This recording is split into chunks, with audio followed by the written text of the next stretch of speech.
Alright, X748 oil change time. What you need 2.5 quarts of plus 52 oil, or whatever oil you choose. I'm not going to get an oil discussion. I use John Deere plus 52 oil because it's what I buy. Filter, M806418. I've gone ahead and already written the hours on it and everything. Filter wrench and a 10mm wrench and an oil pan. What you're going to do is, this is one of the really aggravating factors on four-wheel drive machines, is you get this flap right here. That flap always seems to get in the way. So let me get in here, and your drain is right there. Open it up. Sometimes you can do it by hand, sometimes you can't. Different machines, different ways. The engine is nice and hot because I've been driving it around, and so, sorry, I'm trying to do this with one hand. I'm just going to let it sit there and run down the rubber boot like that. It seems to work okay. Then you can clean it up, brake clean later. And I'm just going to let the engine oil drain. While I'm doing that, I'm going to come over to the other side.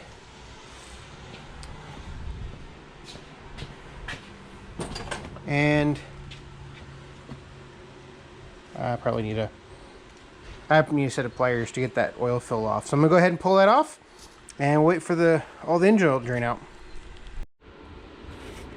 And I just decided, since I was looking at it, that I'm actually also going to do a fuel filter change, since I have a fuel filter. And I have not shown that. I know I have not shown it on the X748 before. So what I'm going to do the fuel filter change is, the first thing you have to do is take the lights off. Just unhook the lights right here. They should just pop out. It's just a weather connector. That's the only thing that holds the front on. And then what you have to do is you have to pick up, to remove the hood, these wheels right here just lift straight out. So I'm going to go ahead and I'm going to set the camera right here, see if it'll stay right here. I don't know if it will. Yeah, there we go. And what I'm going to do is take the hood off.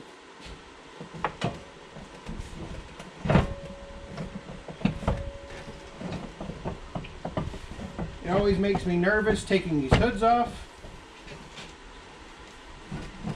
because they're so expensive.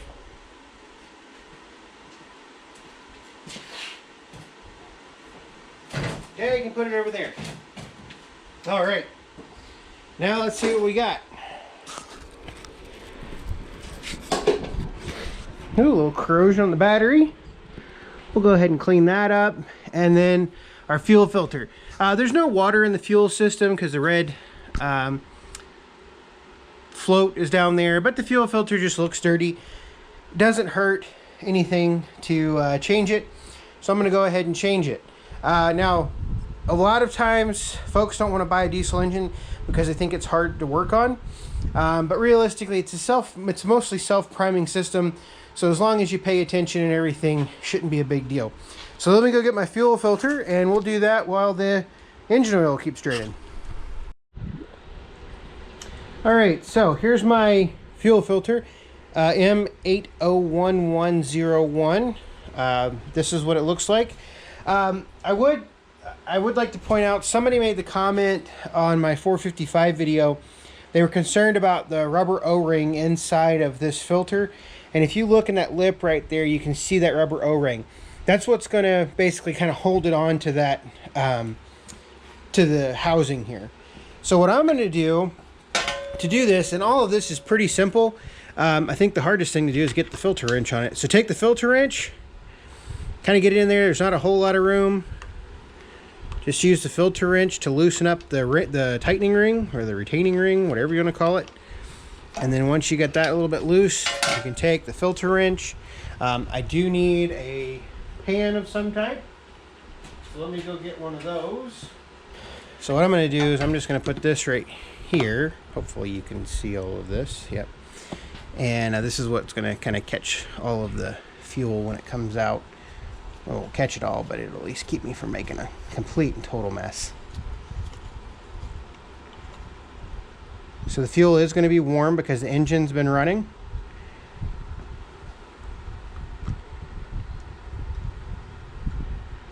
just like that. You will spill some, just as a matter of course, when you do this.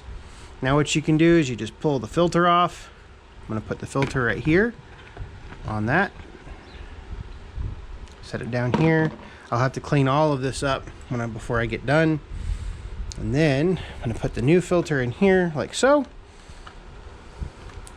Press up on there. And tighten it up. Now, I could empty that, the whole sediment bowl, but the sediment bowl itself is pretty daggum clean. So, I mean, I could do all that if I wanted to, but honestly, I don't think it needs it. And so there's no reason to introduce any more potential contaminants in the system than absolutely necessary. So now I'm just going to take my filter wrench again, get it back around here. I'm trying to stay out of your way so you can see it.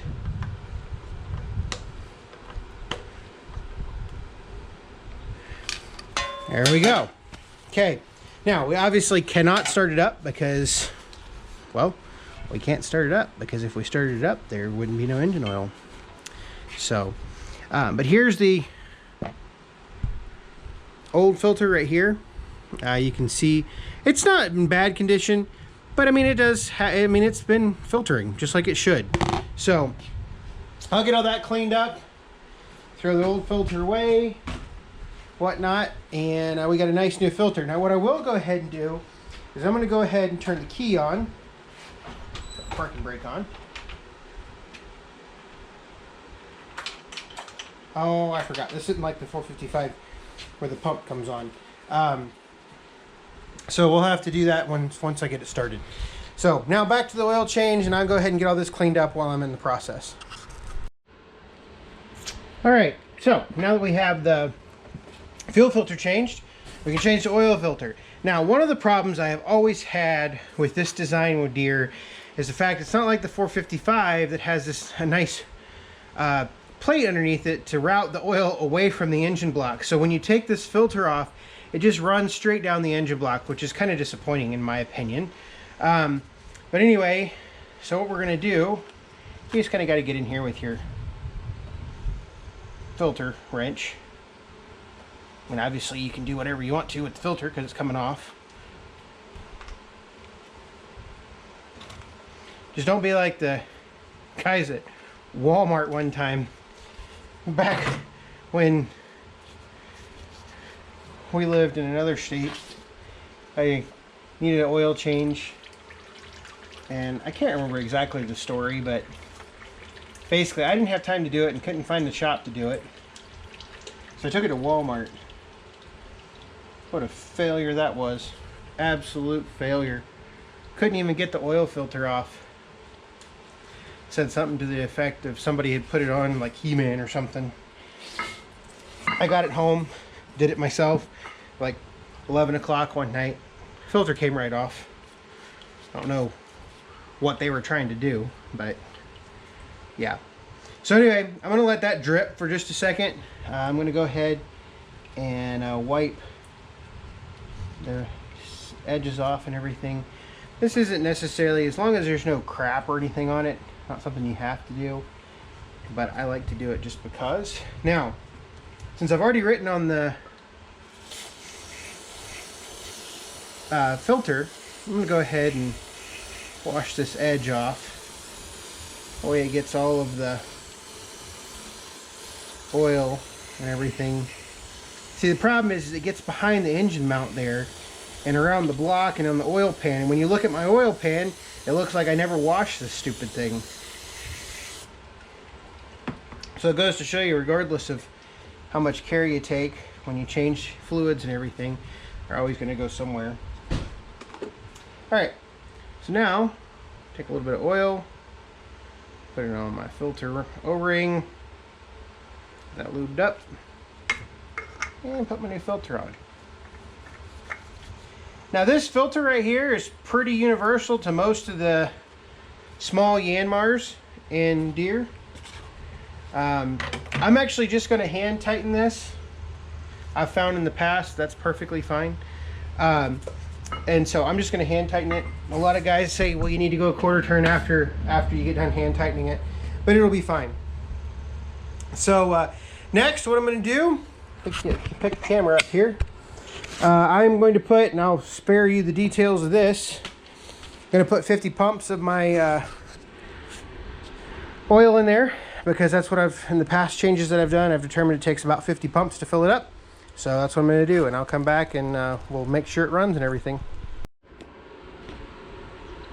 All right, so working on getting this thing started, and after it started and ran, it shut off. Completely forgot that I changed the fuel filter and I was going to do a startup video. So, but this goes to show you the symptoms you'll have after you change the fuel filter. So you see that it just doesn't catch up. It will eventually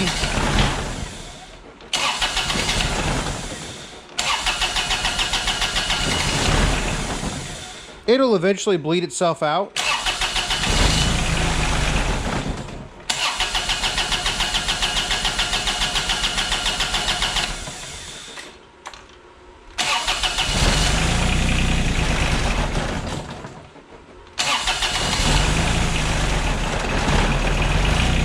There we go. So it did just take you a little bit to get it started. Now that I got it running again, I can go ahead and shut it off, and we can go over here and check the oil. See where the oil's at. It was over full just a minute ago. Let me put the camera somewhere. Give me just a second. All right, real quick, you're just gonna have to trust me that the oil is fine, because I have that to deal with, and evidently it's about 15 miles away, and I have to get all of this crap picked up and everything to get it in the shop, because evidently there's about 60-mile-an-hour winds coming with that thing. So I need to go clean all this up, and I'll talk to you later. This is a relatively short video. In fact, it might even go on the end of some other video in the future. This is a reminder about periodic inspections on machines. This is kind of a video of opportunity, and I wasn't planned or anything. But I went to go get I was doing some other things, and today, sorry, I'm kind of standing away from the tractor because of the wind. I went to go get the 45 loader out in front of the Easy Go here, and because I want to get it out of the shop. And so I went to go hook up the 45 loader, and I was doing all my, typically before I hook up the 45 loader, I clean the hydraulic outlets, clean the outside of those to reduce the incidence of trash getting in the hydraulic system. And I also inspect the loader mount. And it seems like the loader mount, you can't hear it, is a little loose. And so I got up under there, and I'm gonna stand out of the wind again. I got up under there, and it's really kind of hard to film. So I'm gonna take and tighten those bolts up and kind of go from there. But it's just really good to do inspections on machines. Other things that you would probably want to inspect on an X748 on a regular basis, from my experience of running the machines, you want to look at tie rods. You want to look at the front tie rod, make sure that the front tie rod is moving, which mine does move, because last thing you want is a seized tie rod, because that contributes to wear. Make sure it accepts grease and everything. Also, on occasion, you want to jack the machine up, make sure the four-wheel drive, the front axles, particularly on a mechanical front-wheel drive, make sure the front axles are nice and tight. There's no problems there. Typically, they'll start leaking before they get real bad, but you want to make sure they're nice and tight, things like that. Things that you do not think about, but are still very, very important, are good to look over once in a while. So like I said, short video. I'll probably just tack this on to the end of a X748 video of some sort. But I'm going to go ahead and tighten these brackets up and go from there.